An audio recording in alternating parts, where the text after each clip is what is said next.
Hi, my friend, it's Pat Sloan here. It is Friday. So you will see, I got my hair cut. I have to show you. I just got back from getting it cut, but I did part of this video before I got it cut. So you will see the difference. So we have a bunch of stuff today. Fun, always fun. Table topper, let's do that first. So the next block of the table topper, sew along from my book. And, okay, which book? Which book, you ask? This one, Tantalizing Table Toppers. We're doing a sampler, taking one block from each, and there are bonus blocks, and today is a bonus block.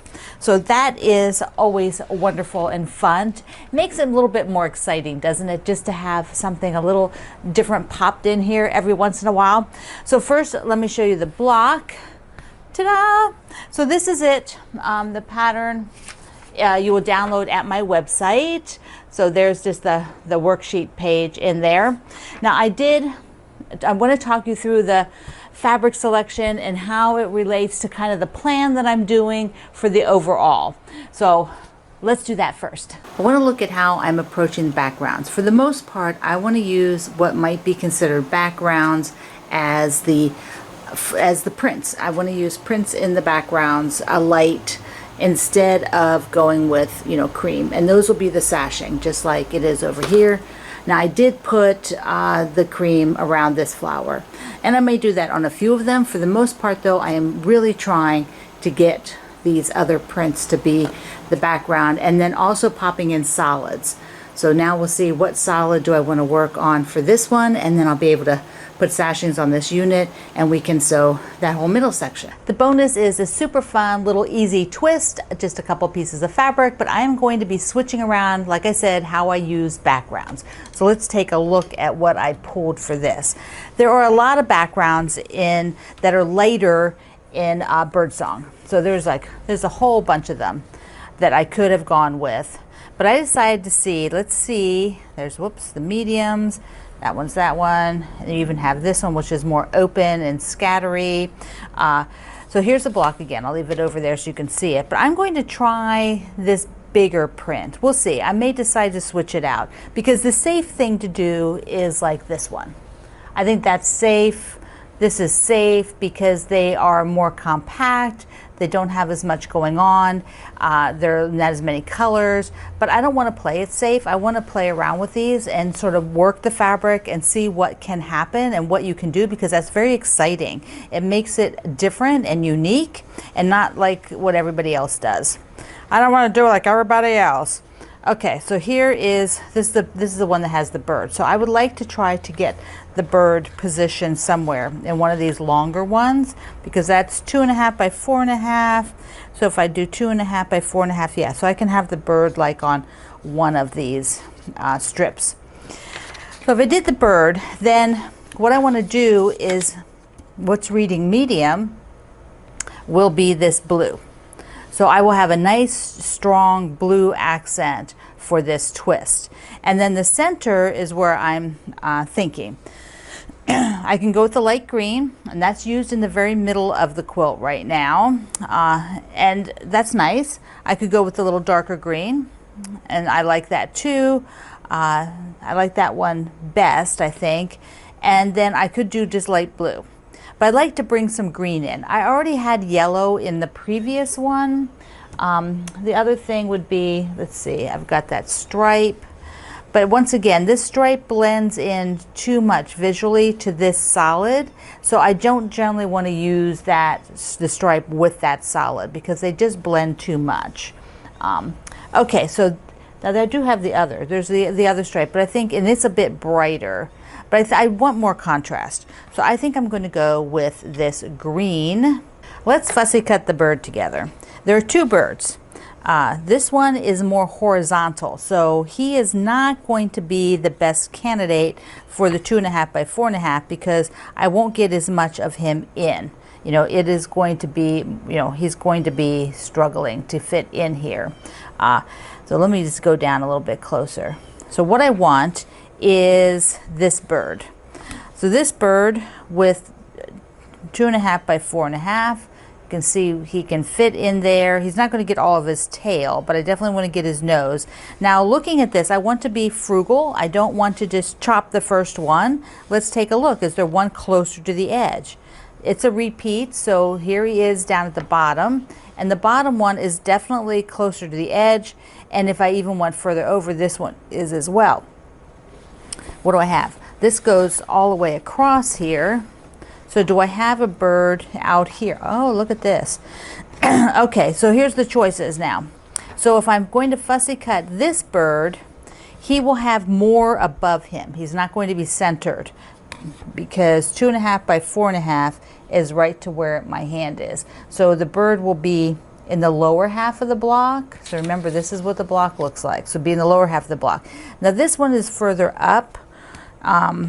Or I could go for this one up here on the end that I could actually put him wherever I wanted him.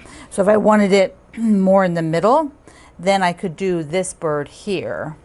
Or if I still want it on the edge, I might go and switch over to the one, not this first one, where he is so low on the block, but this one that would he'd be up just a tiny bit. He's just a tiny bit, like a ½ inch. So that's quite a bit on that size square. But I think I'm going to cut from this one so that he is, a little bit more centered. Not centered so much, but just has a little bit more. I'm going to go ahead and get all of these hearts.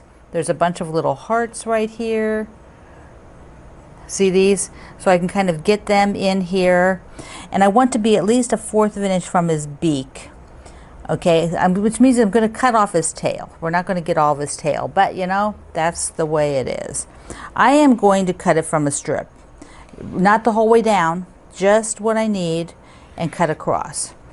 Because it's just a little bit easier since I'm using most of this, and I can just put this top part in my 2.5 inch square scraps for making all the things I do with 2.5. So now I just cut that strip over. I want to, on the bottom, be sure that that's a straight edge. So I'll just go ahead and check that. And then now I will do my 4.5. And you can see this sweet little bird is got a good portion of him. There we go. And so he is going to probably look in towards the block like that. So I'll put him on that bottom section. Ah, so cute. And then what do I have here? Do I have enough for 2.5? No, he's a little short. So I'm going to keep this, and so I might just sew this to it. I'm just going to sew across so I have a little bit bigger piece, and then cut this, sew it on the other side, so maybe I can get 2.5 inch squares out of this unit by doing this. I'm going to cut across, and I will sew that on the other end.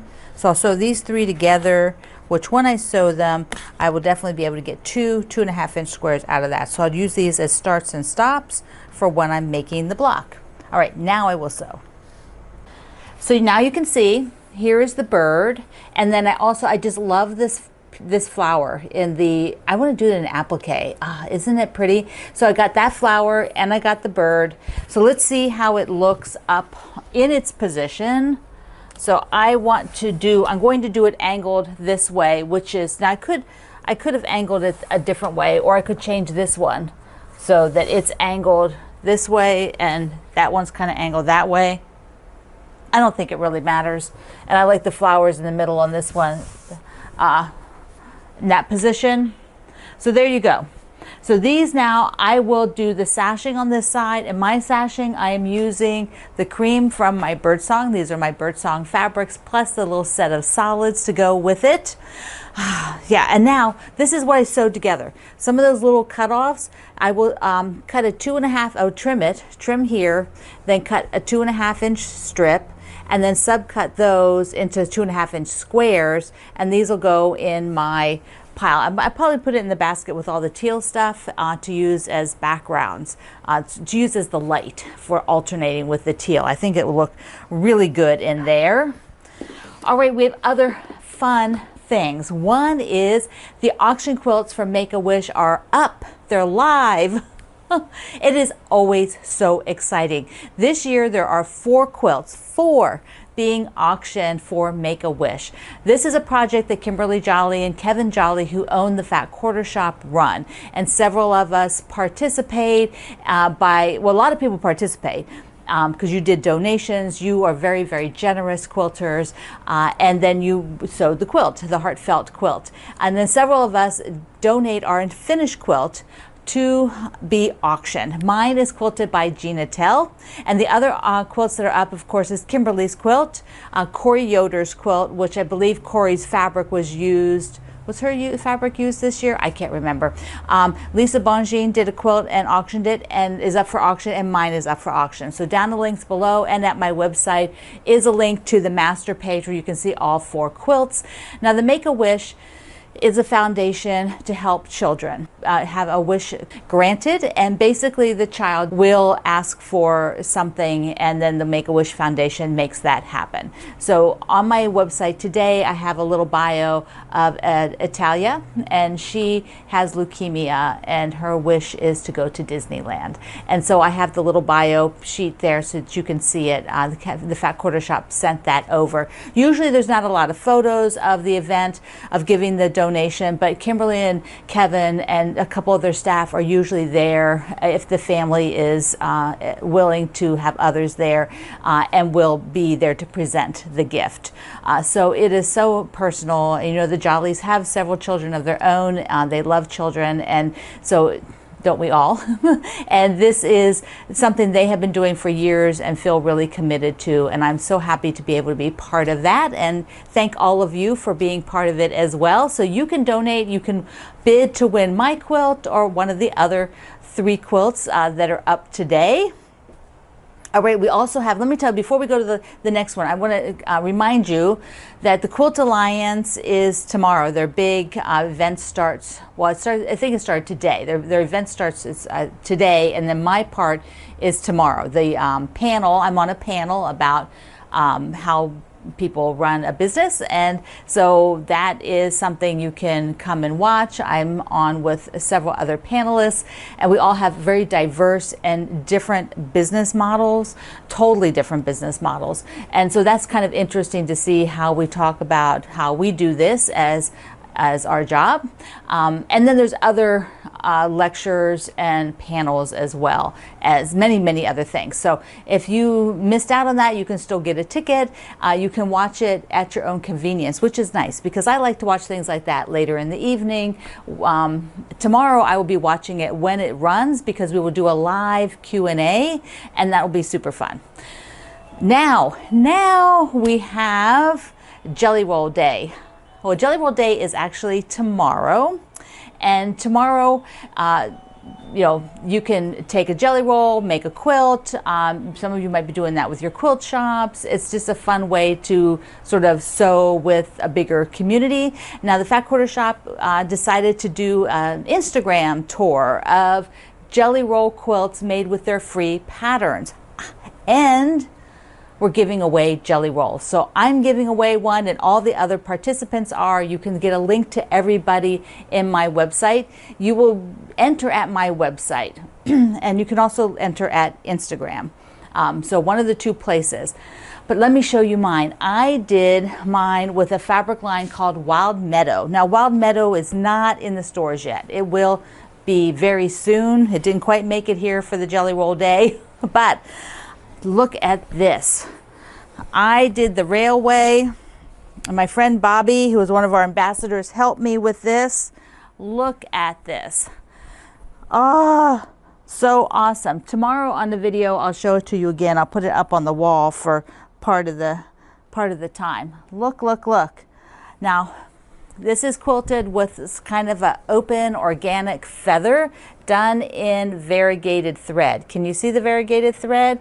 And that was my friend Karen's idea. She quilted this for me. Ah, isn't that awesome?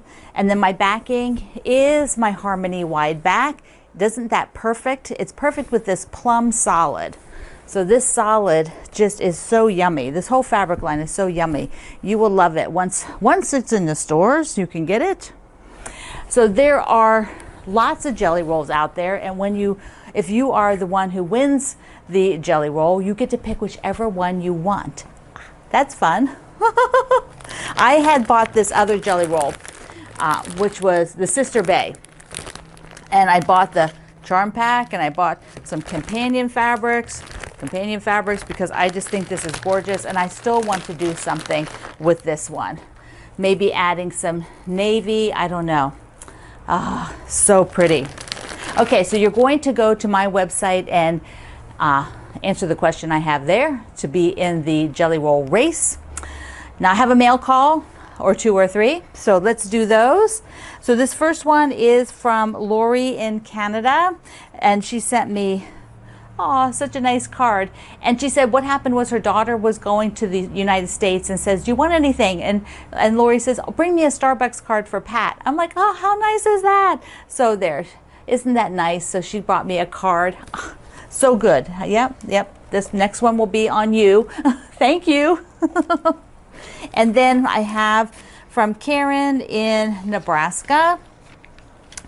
She saw this paper.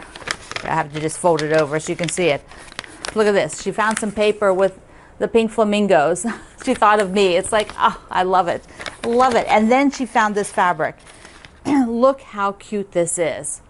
So she said this might be able to be used in the support sew along that will be is supporting breast cancer awareness. There we go. I'm trying to get those words out. The sew along for breast cancer awareness, and that'll be in October with the Fat Quarter Shop, and we're doing the bra patterns, and I think I will make one out of this and use it for the label. Wouldn't that be cute? Or just a single block to give to somebody. So cute. Thank you. I love fabrics like that. All right, let me just put this over here, and then I have from, oh, let me see. I've got this is a multi-parter here. This is from B, and where is B from? Do I know? B, did you tell me where you're from? Oh, there it is, Washington. Okay, now I'm good. I'm good to go. So she had this. Look at this card. Look how beautiful this is. Look. Gorgeous, yeah? And so she has sent me some things that I might not find here because they are from Washington, like applets and cutlets. Those look good. They look like Turkish delights. Do you know what those are?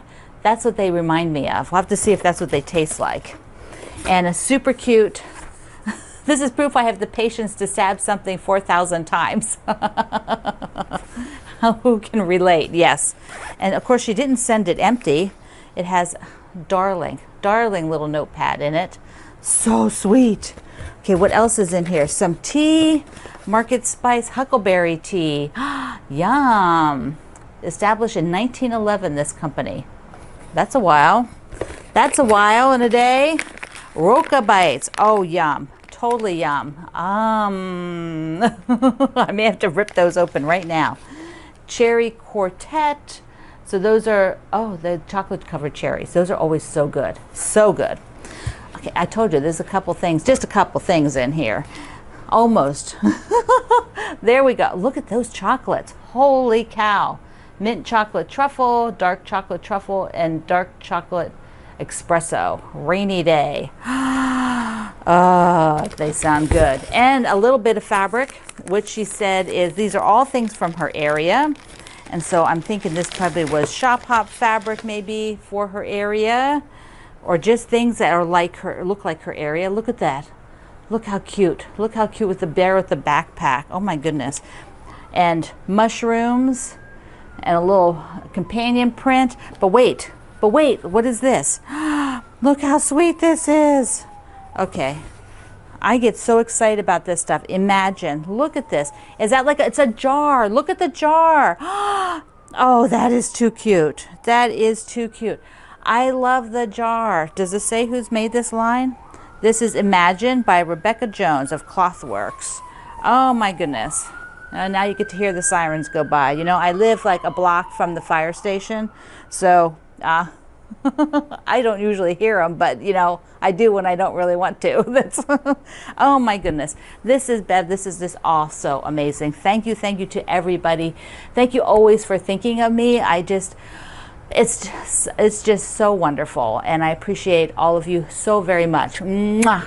Okay, you have you have a little block to make for your sampler today. And hopefully you've got a jelly roll, and tomorrow you will sew a jelly roll. Be sure to enter at my website. So I love you. Mwah.